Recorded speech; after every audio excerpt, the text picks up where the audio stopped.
నిన్న cabinet meeting జరిగింది. ముఖ్యమంత్రి రేవంత్ రెడ్డి అధ్యక్షతన కొన్ని కీలక నిర్ణయాలు తీసుకున్నారు. టీఎస్ నుంచి టీజీగా మార్చడం, తెలంగాణ విగ్రహం ఏదైతే తెలంగాణ తల్లి విగ్రహం మార్పులు చేర్పులు ఉండబోతున్నాయని కూడా చాలా రకరకాలుగా మాట్లాడుకుంటున్నారు. ఒకసారి మాట్లాడదాం మనం దీని గురించి. కాకతీయ యూనివర్సిటీ అసిస్టెంట్ ప్రొఫెసర్ సాహితీ గారు ఉన్నారు మనతో పాటు. ఒకసారి మేడం నమస్తే. నమస్తే అండి. చాలా మార్పులు చేర్పులు జరుగుతున్నాయంట. కేబినెట్ లో నిన్న నిర్ణయించారు. టీఎస్ నుంచి టీజీ అంటున్నారు. తెలంగాణ తల్లి విగ్రహం మార్పులు చేర్పులు జరుగుతున్నట్టు. ఎట్లా ఉండొచ్చు మార్పులు? గతంలో కేసీఆర్ లో ఉన్న విగ్రహం కి లోపాలు ఏమైనా ఉన్నాయా? ఇప్పుడు ఏమైనా సరి చేస్తారా? ఎట్లా? ఇప్పుడు ఒకటండి భార్గవ్ గారు, కేసీఆర్ హయాంలో ఉన్న విగ్రహం అనడం కంటే కూడా ప్రతి ప్రాంతానికి అస్తిత్వ పరంగా చరిత్ర పరంగా కూడా కొన్ని గుర్తులు ఉంటాయి. వాటిని తెలంగాణ పరంగా కూడా తెలంగాణ అస్తిత్వ జ్ఞాపకాలు గుర్తులుగా మనకు మనం దసరా పండుగ రోజు పాలపిట్టను చూస్తాం. ఇది తెలంగాణ ప్రజలకు మాత్రమే పరిమితమైంది. తర్వాత బతుకమ్మ పండుగ, పూల పండుగ ఆసియా ఖండంలోనే కాదు ప్రపంచంలో అతిపెద్ద పూల పండుగ. అంటే పూల మీద పసుపు ముద్దను చేసి గౌరమ్మగా పూజలు అందుకుంటది నవరాత్రులు తల్లి. అలాగే తెలంగాణ భౌగోళికంగా ఏదైతే ఏర్పాటు జరిగిందో, భౌగోళికంగా ఏర్పాటు జరిగిన దాంట్లో కూడా తెలంగాణ తల్లి విగ్రహాన్ని ఏర్పాటు చేసిన తర్వాత తెలంగాణ తల్లి విగ్రహము ఇదివరకు 1940లో మనకి కథనాన శత్రువుల కుత్తుక నవలీల రావుల రామారావు గారు సాయుధ పోరాట యోధుడు, సాయుధ కవి.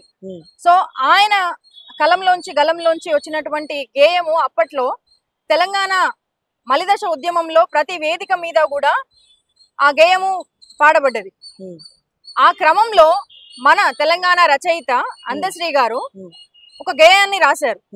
సో ఈ గేయం మీద అసెంబ్లీలో 2-3 సంవత్సరాల క్రితము కేసీఆర్ గారు తాను అధికారిక హోదాలో ఉండి అసెంబ్లీలో ప్రతిపక్షాలు లేవనెత్తినటువంటి ప్రశ్న, తెలంగాణకి అన్ని అస్తిత్వ చిహ్నాలు ఉన్నాయి కానీ తెలంగాణ రాష్ట్ర గేయం ఏంటి అనే ఒక చర్చ వచ్చినప్పుడు ఆయన మాట్లాడుతూ దాంట్లో కొన్ని సవరణలు ఉన్నాయి కాబట్టి దీన్ని గుర్తింపబడదు అన్నాడు. తెలంగాణ ఉద్యమంలో ఉస్మానియా యూనివర్సిటీ, కాకతీయ యూనివర్సిటీలో ఉన్నటువంటి ఎంతో మంది యువకులను ఉరుతొలగించినటువంటి గద్దర్ పాటలతో పాటు, అంటే ఒక రకంగా మనం జెండా వందనం చేసిన తర్వాత జనగణమన ఎట్లయితే ప్రతి ఒక్కరిలో మనకి జాతీయ స్ఫూర్తి నింపబడుతుందో, ఈ జయ జయ హే తెలంగాణ ఈ పాట ప్రతి యువకుడిలో కాదు ప్రతి పౌరుల్లో కూడా, తెలంగాణకు సంబంధించి ప్రతి పౌరుల్లో కూడా ఒక రకమైన స్ఫూర్తి నింపింది. అటువంటి గేయాన్ని దాన్ని అసలు రూపురేఖలకు లేకుండా, దాని అస్తిత్వం లేకుండా చేద్దాం అనుకున్నారు. అంటే చాలా మంది చాలా రకాలుగా మాట్లాడుతున్నారు. ఒక దళిత సామాజిక వర్గానికి సంబంధించిన ఆయన అందశ్రీ కాబట్టి కొద్దిగా ఎక్కడో మనోభావాలు అడ్డు వచ్చినట్ట కేసీఆర్ కొంతమంది మాట్లాడుకుంటూ విన్నా నేను కూడా. అది ఇంతవరకు నిజమని తెలీదు. ఇప్పుడు రేవంత్ ప్రభుత్వం తెర మీద తీసుకొస్తుంది రాష్ట్ర గేయంగా ప్రకటించడం. ఇవన్నీ ఎట్లా చూడొచ్చు అసలు? కులము మతము లేని ఒక నేల ఏదైతే ఉందో అది తెలంగాణ. ఒక కవి, గాయకుడు గద్దర్ గారినే సెక్రటేరియట్ ముందు గంటలు కూర్చోబెట్టినటువంటి దిక్కుమాలిన ముఖ్యమంత్రి. అంటే కళకు కూడా కులాన్ని మతాన్ని ఆపాదించేటువంటి సంస్కృతి బీఆర్ఎస్. కానీ తెలంగాణ అది కాదు. వీళ్ళు ఎట్లా చేసిండ్రంటే తెలంగాణ అంటే కేసీఆర్ అంటే తెలంగాణ చరిత్ర సంప్రదాయం అంటే కేసీఆర్ నోట్లకెళ్ళి వచ్చిందే చరిత్ర, వాళ్ళ కూతురు ఆచరించిందే సంప్రదాయం. అంతకు ముందు బతుకమ్మను ఎవడు ఎత్తుకోలేదు. తెలంగాణ బతుకమ్మ పండుగ అని పక్కన పెట్టి తెలంగాణ జాగృతి పండుగ కింద చేద్దాం అనుకున్నారు. ప్రజలు దాన్ని కూడా తిప్పికొట్టిండ్రు.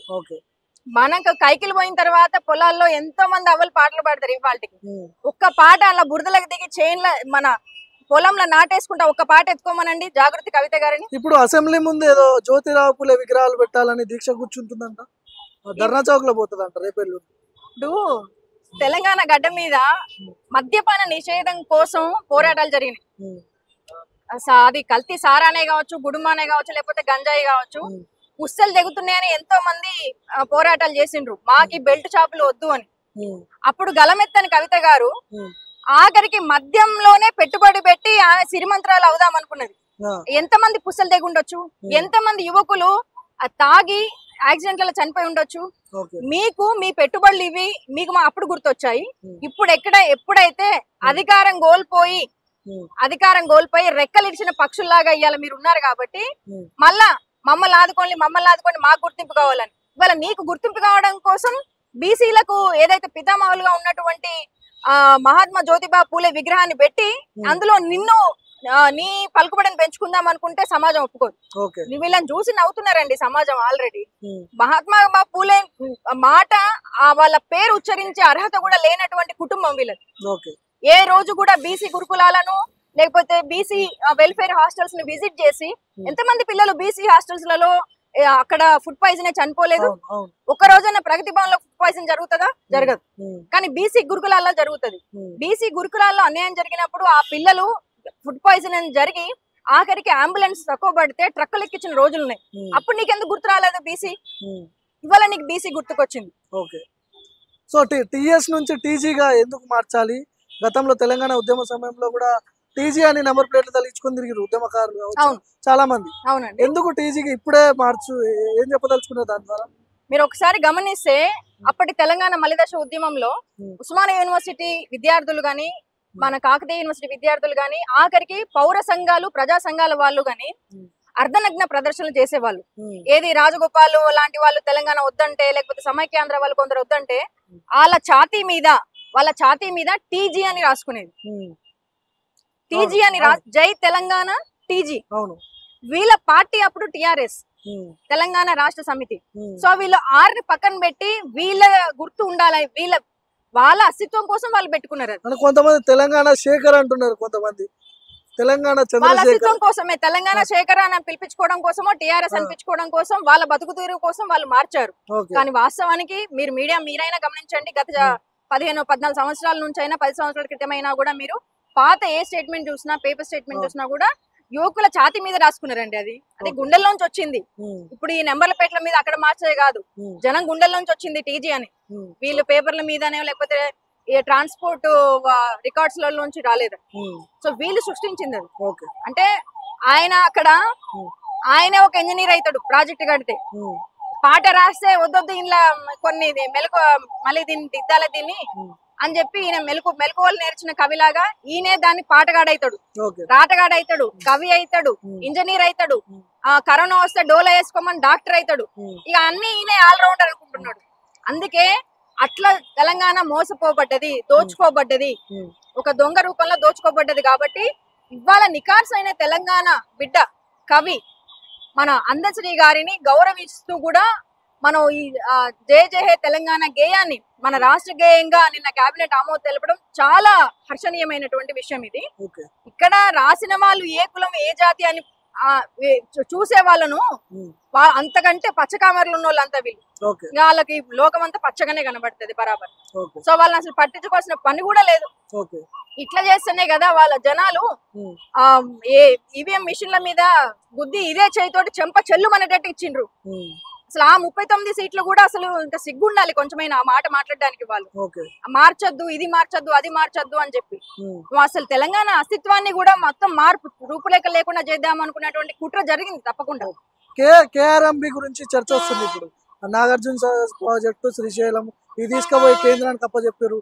ఇలాంటి చర్చలు జరుగుతూ ఉన్నాయి. నిజంగా ఆనాటి నాయకులే లోపాలు, వాళ్ళే కారకులా దీనికి?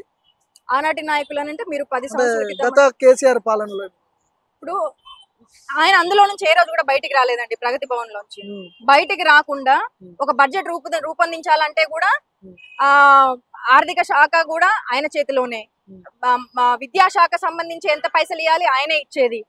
తర్వాత ఇంకే శాఖ అయినా కూడా, రవాణా శాఖ అయినా లేకపోతే నీటిపారుదల శాఖ అయినా, దేనికైనా కూడా, ఆరోగ్య శాఖకైనా కూడా అన్నిటికీ. కానీ ఇవాళ మొట్టమొదటిసారి ఒక 3-4 సార్లు రివ్యూ జరిగింది.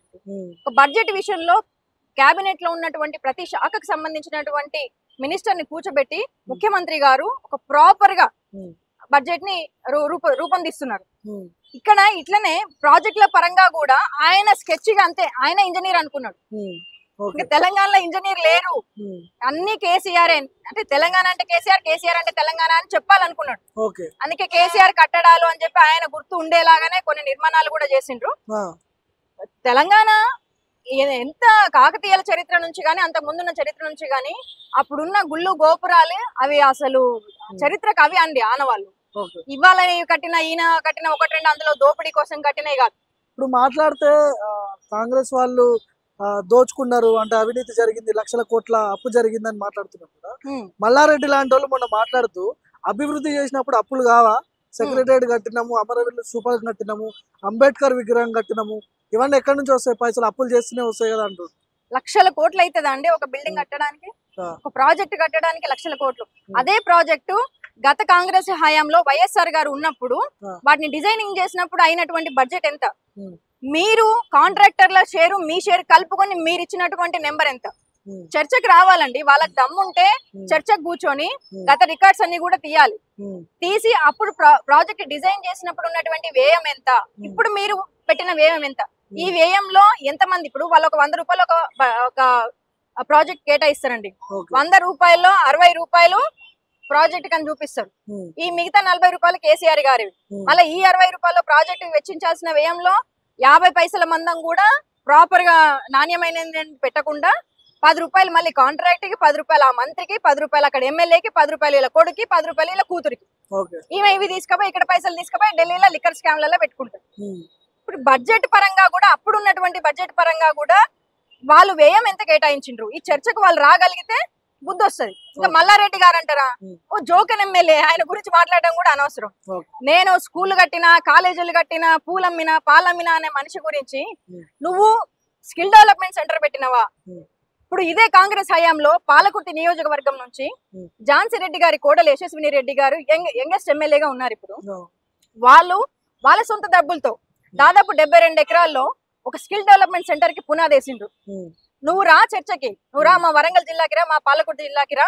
మల్లారెడ్డి గారిని కూడా మేము డిమాండ్ చేస్తున్నాము, నువ్వు పూలమ్మి పాలమ్మి ఏం చేసినావు కాదు, వాళ్ళు కాయ కష్టం చేసి అమెరికాలో సంపాదించిన సొమ్మును తెచ్చి ఇవాళ ఒక ఎమ్మెల్యే అయ్యి ప్రజాప్రతినిధిగా ఉండి ప్రజల కోసము ఒక స్కిల్ డెవలప్మెంట్ అంటే యువత కోసము వృత్తి నైపుణ్యానికి సంబంధించినటువంటి ఒక సెంటర్ ఏర్పాటు చేస్తున్నారు. వీళ్ళని ఎమ్మెల్యేలు అంటారు, వీళ్ళని ప్రజాప్రతినిధులు అంటారు, వీళ్ళను ప్రజల కోసం డబ్బులు ఖర్చు పెట్టిన వాళ్ళు అంటారు. నీలాగా అక్కడిక్కడ ఎంజాయ్మెంట్లు చేసి వచ్చి షో చేసి సినిమా యాక్టర్లతో స్టెప్పులు వేసుకుంటా, నేను పాలమ్మినా పూలమ్మినా, వాట్సాప్లలో నేనే, ఫేస్బుక్ లో నేనే, ఇన్స్టాలో నేనే, ట్విట్టర్ లో నేనే ఉండు, సోషల్ మీడియాలో మీ పనిపాట లేని నీ మిగతా ఎమ్మెల్యేలు, మీ కేటీఆర్ వీళ్ళంతా కూడా అక్కడ మిమ్మల్ని మీ లైక్లు షేర్లు చేసుకుంటూ కూర్చుంటారు. కానీ ఈ ఏమాత్రం కూడా పరిపాలనకు అక్కర్రానటువంటి మంత్రులు. సో మొత్తానికి టీఎస్ నుంచి టీజీ కావచ్చు, ఇటు 200 యూనిట్ల కరెంటు ఫ్రీ అంటున్నారు, 500కి సిలిండర్ అంటున్నారు, జయ జయ హో తెలంగాణ రాష్ట్ర గేయంగా ప్రకటించనున్నారు. ఇవన్నీ చూస్తుంటే ఒక అసిస్టెంట్ ప్రొఫెసర్ గా, తెలంగాణ ఉద్యమకారులుగా మీకేమనిపిస్తుంది? తెలంగాణ వచ్చి 10 సంవత్సరాల తర్వాత నిజమైన సామాజిక తెలంగాణ పునర్నిర్మాణంలో మొదటి అడుగులు పడుతున్నాయి. మా గుండె మీద చేసుకొని మేము చెప్పగలుగుతున్నాము, ఖచ్చితంగా కాంగ్రెస్ హయాంలో ప్రతి వర్గానికి, ప్రతి సామాజిక వర్గానికి గాని, ఏదైతే యూత్ గాని, విమెన్ ఎంపవర్మెంట్ కూడా ఖచ్చితంగా జరుగుతుంది. ఆ పరంగా ముఖ్యమంత్రి గారు ఇంతకు ముందు ముఖ్యమంత్రి ఎప్పుడు కూడా రివ్యూలు పెట్టిన చరిత్ర లేవు, ఆ దాఖలాలు లేవు, ఆయన సెక్రటరియట్కే పోలేదు అసలు. కానీ ప్రతి మంత్రి కూడా 24/7 కేవలం ప్రజాప్రతినిధులు ప్రభుత్వం యొక్క పనితీరులో ఎటువంటి లోపం జరగకుండా వాళ్ళే స్వయంగా ఉండి చూసుకుంటున్నారు. మీరు అన్నట్టుగా టిఎస్ తెలంగాణ స్టేట్ అక్కడ నుంచి టీజీకి మార్పు గాని, మన రాష్ట్ర గేయంగా గౌరవనీయులు అందశ్రీ గారు రచించినటువంటి ఆ రచనను, ఆ గేయాన్ని మన రాష్ట్ర గేయంగా తీసుకోవడంలో గానీ, దానికి కేబినెట్ ఆమోదం తెలపడం గానీ, ఏదైతే మీరు ఇందాక చెప్పినటువంటి కాంగ్రెస్ పార్టీ గ్యారంటీస్లలో 2 గ్యారంటీస్ కూడా అమలు అవ్వడం కానీ, అమలు అవుతున్నాయి. ఫస్ట్ 2 అయ్యాయి, ఇప్పుడు 2 అవుతున్నాయి. సో కాంగ్రెస్ పార్టీ ఇచ్చిన మాట తప్పదు. ఇది ప్రజల ప్రభుత్వం, ప్రజా ప్రభుత్వం అనే విషయంలో ప్రతి అడుగు కూడా ఆ వైపే పడుతుంది. ఈసారి న్యాయం జరుగుతుందా తెలంగాణ ప్రజలకు? సరే 10 ఏళ్ళు వీళ్ళు అవినీతి చేసారు, దాచుకురు ఇవన్నీ చెప్పారు కదా, చాలా మంది చాలా రకాలుగా మాట్లాడుతారు. మరి ఇప్పుడు కాంగ్రెస్ ప్రభుత్వం వచ్చింది, ఈసారి ప్రజలకు విద్య, వైద్యము ఈ పరంగా ఏమైనా న్యాయం జరుగుతుందా, ఎట్లా? ఒక చిన్న విషయం భార్గవ్ గారు, గత ప్రభుత్వానికి ఈ ప్రభుత్వానికి అసలు పోలిక కూడా లేదు, ఒక్క విషయంలో కూడా పోల్చడానికి లేదు. గత ప్రభుత్వం ఏ రోజు కూడా ప్రజా సమస్యలను పట్టించుకోలేదు. కానీ ఈ ప్రభుత్వము ప్రజా సమస్యలను ఎజెండాలుగా మార్చుకొని వాటికి సమాధానం వెతికే దిశగా, వాటిని సమూలంగా కొంత మేరకు రీచ్ అయ్యే దిశగానే అడుగులేస్తుంది. రెండవది, కాంగ్రెస్ పార్టీకి ఉన్న చరిత్రనే సామాన్యునికి, సగటు మనిషికి, సగటు ఓటర్కి చేరాల్సినటువంటి న్యాయం దక్కేటువంటి ఎజెండా పెట్టుకుంటది కాంగ్రెస్ పార్టీ. సో ఇంత చరిత్ర గల కాంగ్రెస్ పార్టీలో తప్పకుండా అటువంటి అడుగులు పడే దిశగానే ఏదైతే 6 గ్యారెంటీలు తీసుకున్నాము, తప్పకుండా ఆ గ్యారెంటీలు ముఖ్యమంత్రి గారు చెప్పిన విత్ ఇన్ రైట్ టైంలో మేము వాటిని ఇంప్లిమెంట్ చేసే విధంగానే కాంగ్రెస్ పార్టీలో ఉన్నటువంటి ఏదైతే కేబినెట్ మినిస్టర్స్ కావచ్చు, మిగతా మినిస్టర్స్ కానీ, ఎమ్మెల్యేలు కానీ, ప్రజాప్రతినిధులు కానీ తప్పకుండా ఆ వైపుగా వాటిని ఫ్రూట్ఫుల్ గా చేసుకునే విధంగానే మేము పనిచేస్తాం. చివరిగా ఏమైనా చెప్పదలుచుకున్నారా తెలంగాణ రాష్ట్ర ప్రజలకు? ఏం చెప్పదలుచుకున్నారు, ఏం చెప్తారు? తెలంగాణ రాష్ట్ర ప్రజలకు ముందుగా శుభాకాంక్షలు. ఎందుకనంటే మన రాష్ట్ర గేయంగా జయ జయ హే తెలంగాణ గీతాన్ని మనం ఆమోదింపజేసుకున్నాము.